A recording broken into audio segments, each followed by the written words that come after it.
of the country. Well, to politics now, where the National Super Alliance is expected to embark on demonstrations on Friday in an effort to press for another fresh presidential election under revised terms.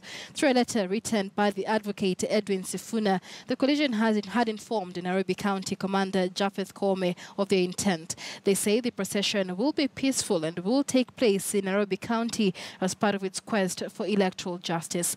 Last month, Interior Cabinet Secretary Fred Matiang'i placed a ban on demonstrations within the central business districts of Nairobi, Mombasa and Kisumu. This was in response to the theft and destruction of property that took place during the previous NASA demonstrations. The High Court, however, later found Matiang'i's restrictions illegal. All right, well, let's now speak by way of phone to Norman Magaya from the NASA Secretariat. Talk to us more about the demonstrations or the protests set for tomorrow and what the aim is, Magaya. Good afternoon, Michelle. Good afternoon. Go ahead. I think we've remained very consistent with the fact that the year 2017 is the year we must bring to an end the culture of electoral fraud and impunity, and the demos starting tomorrow are merely meant to front and push that agenda forward. That we will be pushing for a bid to ensure that we have elections that are in conformity with the law, elections that are free, fair, elections that comply with the Article 81 of an electoral system in Kenya. Not the kind of charade that the country was treated to on the 26th of October.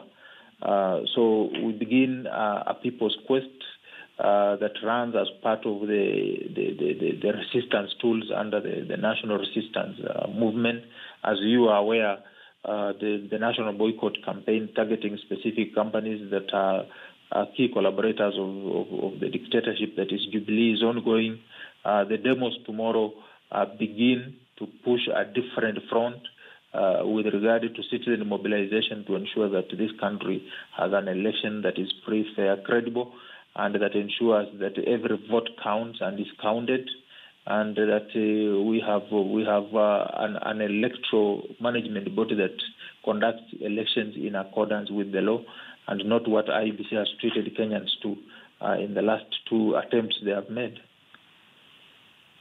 The bigger concern with these protests, Magaya, has been disruption of everyday life for other Kenyans. The Constitution itself, is very clear. Your rights stop where another person's rights begin. Can NASA guarantee these protests will be peaceful? That's not what we've seen in the previous protests.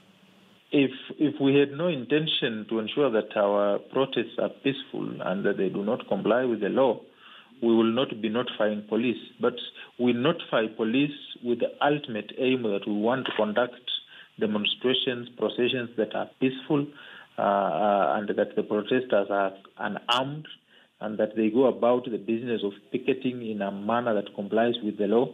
And it's the simple reason why we notify police, so that police can enforce law and order, that those who may want to take advantage of these peaceful demonstrations to cause havoc, loot, and unnecessarily disrupt affairs of other people are firmly dealt with in accordance with the law. And that's why we make a special invitation to the police to be partners in enjoyment of these rights. They are not supposed to guard one class of rights against the exercise of other rights. So the police must be there. We send a notification to them. We've given an invitation to come and liaise with us so that we are able to conduct demonstrations that are largely peaceful, that drive the message home without necessarily interfering with the affairs of other people. There has been questions as to whether, police, state police, should really protect members who have termed themselves as a resistance movement. But we'll get to that in just a moment. You speak of consistency in the demands that NASA has had in the past few months. But Raila Odinga's new call for an interim government has sparked quite a new row, calling for an interim government for the next 6 months. But on the other hand, NASA is also advocating for a fresh election within 90 days. Not quite a lot of consistency there. I don't see any contradiction there in the comments of the Right Honorable Raila Odinga. One is that the reason why we have failed to have an election that is conducted in strict conformity with the law is because IBC has bungled that election, but IBC has done so on the invitation of Jubilee, that the ultimate beneficiaries of these shambolic elections that IBC has conducted is Jubilee. And so for you to have a credible election process that conforms with the law, that where you have a playing field, it means that the principal players in such a contest must be operating from the same premise. So if we operate on the premise that one person is enjoying temporary incumbency, then the same factors that have affected the last two attempts to conduct proper elections will still ensue.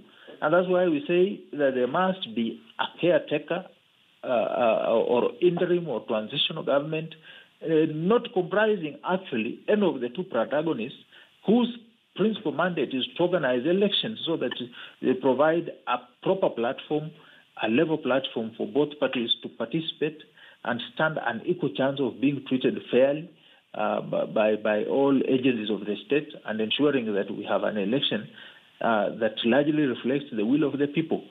So I don't see any contradiction in the comments that the Right Honorable Raila Odinga has made, and if anything, it just shows our flexibility to ensure that we have ultimately a way forward in resolving this political crisis that we have. Many thanks for joining us. That is Norman Magaya, head of the NASA Secretariat, joining us by way of phone.